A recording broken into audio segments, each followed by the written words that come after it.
Dans le centre de Nairobi au Kenya, il n'est pas facile de respirer de l'air pur.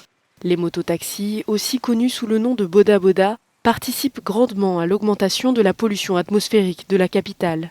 Le nombre de nouvelles immatriculations de motos utilisées comme taxis au Boda Boda était estimé en 2018 à 1,5 million et pourrait être multiplié d'ici 2030. Dans cet atelier du groupe suédo-kényan de véhicules électriques Opibus, les employés s'activent pour réduire le taux de pollution de la ville. Uber fournit évidemment beaucoup de conducteurs de Boda Boda, c'est notre client cible.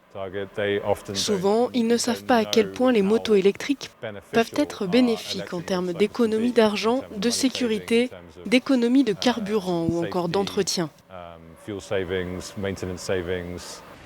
Josephat Moutisso a franchi le pas en passant à l'électrique pour sa 5e année de conducteur de taxi-moto.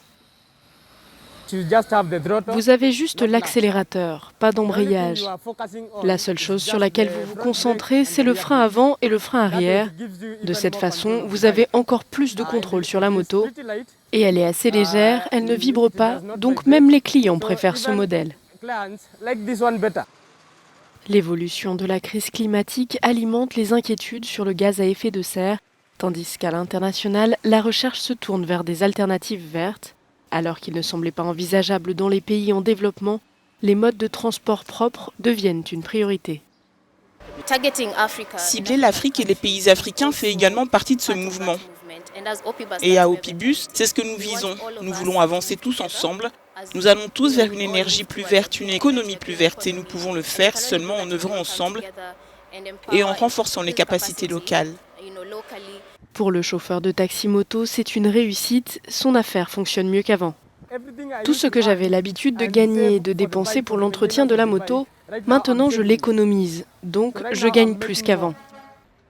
En 2019, la pollution atmosphérique a entraîné plus de 5000 décès prématurés au Kenya, selon le rapport du State of Global Air de 2020. Avec près d'un tiers de la population du pays souffrant d'affections respiratoires liées à la mauvaise qualité de l'air, la mobilité électrique apporte un espoir de santé et de richesse pour le pays. Reporting for Africa News from Nairobi, Kenya, I am David Owino.